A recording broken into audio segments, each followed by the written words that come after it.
Paypolitan is an all-in-one payment solution where you can pay in crypto or fiat. You can do a bunch of other stuff with the app as well. And with me is the CEO, Nils Tharandt, Ortiz, to explain Paypolitan, the latest developments you have with the company as well. So let's start with the latest developments, and then we'll talk a little bit more about exactly what it is that Paypolitan is all about. Yeah. So start with that. First of all, thank you for having me again. Yeah, it's great to have you here. What happened to NASDAQ? I know. No, kidding. Yeah. So today we're at the New York Stock Exchange, Wall Street. So it's an honor to be here. And yeah, latest developments of Paypolitan are pretty good. So we are just hitting 250,000 users. Okay. I think that is achievement. Yeah. And people are using it to pay for things? They mostly use it for the crypto part as of today. To be honest, DeFi and staking is the most used feature so far. But now that we released the credit tool, I think they're going to be a shift to the crypto loans, the peer-to-peer loans we just launched. So is that the white label? No, that's not the white label. That is a part we just recently launched, so people can get a P2P loan from other holders and users in crypto. So we have 17 cryptocurrencies available, and you use our EPAN token as a collateral. Okay, so that's the loan part. Exactly. And tell me about the white label that you just launched. Yeah, the white label, we just launch a major customer. By the way, when we met in Dubai, we just signed the contract there. Okay. It was MetaBank, actually. Now I can say the name. MetaBank is being a bank in the metaverse, and they purchased our PayPal solution as a white label. Wow. And they launched a few days ago. They're doing pretty well. Already 10,000 users so far, I know. And for us, it's a very good showcase. So we already have other showcases, but we're not allowed to communicate about them.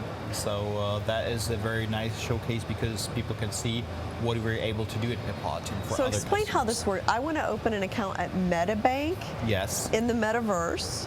I can do that, and then I use Paypolitan, the EPAN tokens. Like, how does it work exactly? So you don't use the EPAN token. They have their own token, the MetaX token. Okay. And once again, you don't open a bank account. So you're opening a user account, and you connect your existing bank accounts to the app. And what's different compared to Paypolitan with MetaBank is they do have a credit card, a labeled credit card, which you simply put into the app, and that one you can then add to Google Pay or to Apple Pay. Okay, interesting. What are your next milestones? So next milestone is going to be making Paypolitan ready for capital market listing.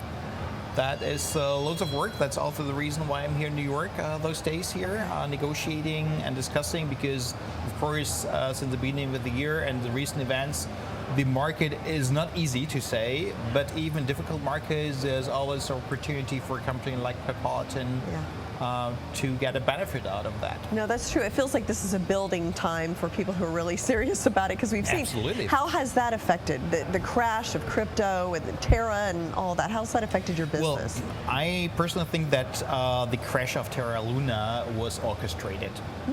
It was a very big player.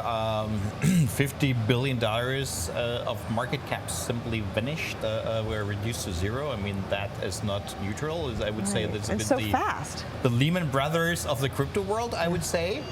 After we had Mt. Gox, that is something that is pretty obvious to be something that is orchestrated. By a competitor, or who would do that? It could be a competitor. There are also two big market players, which I don't going to name here, who are planning the entry to the crypto market. They announced it publicly. And of course, when those guys go into the crypto market, they're investing like billions of dollars. They have to prepare the market. That means they have to prepare the market price. That has to be pretty low. So this crash has some symptoms of being orchestrated voluntarily and not something that simply happened because bad luck. Well, that is very interesting. So what about this crypto winter? And I mean, how do you think how long it will last? I mean, how will we come out of this, and what will things look like? Well, I don't have the crystal ball of Right. course, as I always say, answering to that question. But I think to avoid the next stable coin, because a stable coin is supposed to be like a safe haven in the crypto world would tumble, namely Tether. I think Tether has simply to prove that their coin is backed by assets and US dollars, Yeah. and not like some claims that might be put in the books with 100%, but a claim could be like 10%, close to nothing, who knows. That simply has to be transparent. I mean, the crypto world is also evolving. It's a more mature market right now, and I think there's no reason to hide away.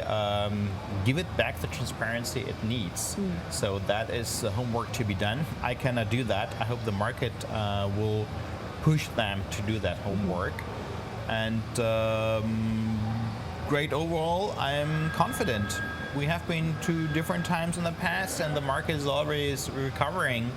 And I think crypto is established as a alternative asset class. That is for sure. I mean, if you look inflation, that is not from the table. And what is unfortunately not true is that the crypto market is not disconnected from real economy. Right. When there is inflation, there are bad numbers on U.S. economy. That is having an immediate impact on the crypto market as well. Yeah, well, crypto and stocks all went down together, so Exactly. they're all connected. So thank you so much, Nils. Great to see you here in New York. Thank you very much. Thanks.